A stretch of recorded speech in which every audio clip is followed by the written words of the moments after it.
Ma question va porter spécifiquement sur le cas CNews et sur la convention qui lie cette chaîne au CSA et donc à l'Arcom. Dans cette convention, on lit des tas de choses intéressantes qui représentent en fait les obligations de la chaîne dans ce qu'elle doit diffuser et dans la manière dont elle doit maîtriser son antenne. Alors pardonnez-moi si je vais peut-être être un petit peu long, mais je suis obligé si on veut que la question et que notre échange ait un intérêt. Article 2.3.1, l'éditeur assure le pluralisme de l'expression des courants de pensée et d'opinion. Le pluralisme sur cette chaîne, de fait, n'est pas respecté puisque CNews est régulièrement appelé à l'ordre, sanctionné même par votre autorité. Et il y a une étude qui a été menée par le sémiologue François Jost, qui a étudié en détail cette chaîne, et qui a montré que les invités de droite et d'extrême droite représentent 78% des invités, en tout cas c'était le cas en 2022. Et la réalité, on est obligé de le reconnaître, c'est que cette chaîne n'est plus une chaîne d'information. C'est devenu une chaîne militante qui promeut un projet idéologique, un projet d'extrême droite, avec une préférence pour le spectre d'extrême droite zemmourien. Zemmour, dont la chaîne a d'ailleurs assuré la promotion dans le lancement de sa campagne pour la présidentielle. Et donc, la réalité factuelle, et personne ici pourra, je pense, en disconvenir, c'est que cette chaîne ressasse toujours les mêmes thèmes, les mêmes obsessions, souvent dirigées d'ailleurs contre les musulmans, contre l'immigration. Quand vous dites le prénom Mohamed est discriminant, mais leurs parents auraient dû les appeler François. Moi, je pense que vouloir faire rentrer l'islam dans le cadre d'une laïcité française, c'est compliqué. En fait, la vérité... Ah, mais on est d'accord, ce que j'ai dit tout à l'heure, ils veulent le faire péter pour ça.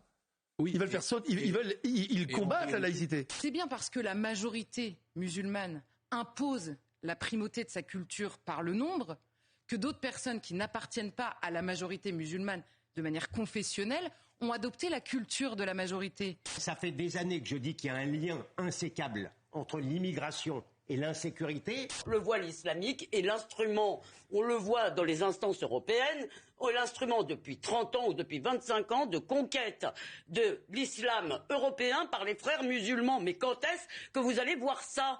Et donc on est extrêmement loin du pluralisme de l'expression des courants de pensée et des opinions. Article 2.3.2. L'éditeur veille dans son programme à respecter les différentes sensibilités politiques, culturelles et religieuses du public. L'éditeur veille également à ne pas encourager des comportements discriminatoires en raison de la race, de l'origine du sexe, de l'orientation sexuelle, de la religion ou de la nationalité.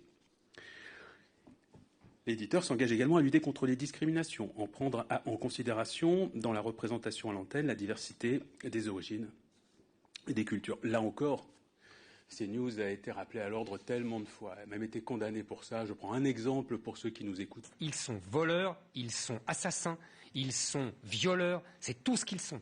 Éric Zemmour, encore lui, qui peut dire tranquillement sur l'antenne, enfin pas tranquillement puisqu'il sera condamné pour ça, les migrants mineurs isolés sont tous des voleurs, des assassins, des violeurs. Et je le répète, les musulmans, c'est la cible quotidienne de CNews. Mais les musulmans, ils s'en foutent de la République, ils savent même pas ce que le mot veut dire. Obligation de contenu. Article 3.1.1, le service est consacré à l'information.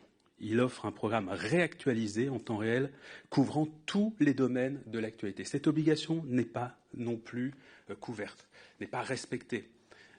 Puisque CNews est devenue une chaîne de commentaires et non plus une chaîne de présentation des faits. Est-ce qu'on sait pourquoi il y a plus de punaises de lit aujourd'hui ? Est-ce lié à l'hygiène ? Je vais poser toutes les questions. Il y a beaucoup d'immigration en ce moment. Comme devrait l'être une chaîne d'information, même si le commentaire a sa place sur une chaîne d'info, et je suis bien placé pour le savoir, puisque j'ai travaillé pour l'ancêtre de CNews à l'époque où cette chaîne faisait vraiment de l'information. Et donc, si on reprend toujours l'étude menée par François Jost, on constate que l'information stricto sensu, comme énonciation des faits, occupe seulement 13% du temps d'antenne sur les tranches étudiées. Puis un adulte en trottinette quand même. C'est grotesque, mais c'est pas grave. Grotesque. C'est pas grave, mais ils sont contents. Donc c'est grotesque et dangereux. L'immigration est le sujet numéro 1. L'immigration est plus précisément une certaine immigration, puisque la présence d'une communauté asiatique ne pose, que je sache, aucun souci sur le sol de France. Et j'ajouterais qu'on trouve des choses très curieuses également sur CNews. Des choses qui, alors là, pour le coup, n'ont aucun rapport avec l'information, avec le factuel. Bonjour à tous, bienvenue dans Enquête d'Esprit. Par exemple, une émission qui s'appelle Enquête d'Esprit, qui est une émission de militantisme catholique radical. avec par exemple le 2 octobre 2022 une émission intitulée « Angers Démon, le vrai combat ». Et on a pu entendre le présentateur dire le plus sérieusement du monde, comme si c'était vraiment une information à prendre extrêmement au sérieux, hein, comme une information venue du Proche-Orient, une information politique quelconque. C'est une réalité plus sournoise que tous les virus, plus dangereuse que toutes les épidémies. Plus contagieuse aussi que toutes les infections, mais elle est rarement évoquée et encore moins prise au sérieux. Cette réalité, ce sont les forces du mal sous toutes leurs manifestations. Mais dans ce combat spirituel, nous avons un allié, l'archange Saint-Michel, dont c'était la fête ce 29 septembre. Ce grand pourfendeur du démon incarne la lutte du bien contre le mal et la victoire du bien. Comment lutter contre le mal avec les armes de la foi? C'est le thème de cette émission aujourd'hui. Il faudra qu'on m'explique le rapport avec de l'information. Donc, je ne voudrais pas monopoliser la parole. Je crois que vous avez bien compris le sens de mon propos et je crois que vous avez été alerté vous-même à de nombreuses reprises sur le cas CNews, même si je comprends bien, et je vous ai bien entendu. Je comprends bien que vous ne puissiez pas aujourd'hui porter un jugement définitif sur l'avenir de CNews. Quand même, ces éléments que je livre aujourd'hui n'ont pas à votre connaissance, mais que je rappelle à votre mémoire. Ces éléments, est-ce qu'ils ne vous posent pas quand même problème au regard des obligations conventionnelles de la chaîne? Et est-ce que la question du retrait de son autorisation, donc le retrait de la fréquence, au groupe Bolloré, avec le projet actuel, est-ce que cette question est une question pertinente? Merci, monsieur le député Caron. Je crois que je vous ai bien compris, en effet.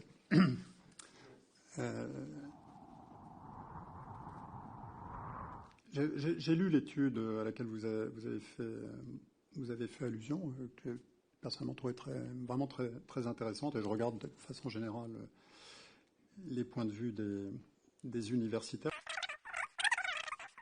La défense de cette liberté, quand on regarde les mouvements généraux d'opinion de par le monde, c'est une thématique qui mérite aujourd'hui beaucoup d'attention. Et quand on commence à brider la liberté, on sait où on commence, on ne sait pas bien où on finit. Donc je pense qu'il faut faire très attention là-dessus. Voilà, alors la fin de l'autorisation, vous avez évoqué, mais la fin de l'autorisation, elle arrive. Qu'est-ce qui se passera après? Je vous renvoie à mes propos précédents, je ne peux pas préjuger de la suite du film.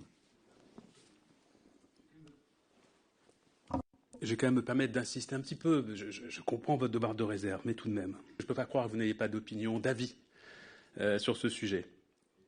Peut-être que vous pouvez répondre à cette question. Est-ce que oui ou non, les faits que je viens de rappeler méritent qu'on s'interroge très sérieusement sur le renouvellement de cette autorisation? Est-ce que cette interrogation, vous la partagez avec moi? Monsieur le député, je crois avoir répondu à votre question.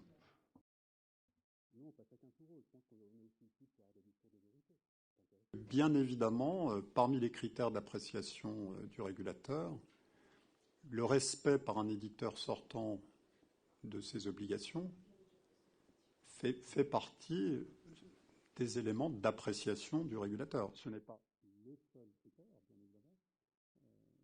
Les critères prioritaires, je les ai rappelés, mais celui-ci fait partie des critères d'appréciation.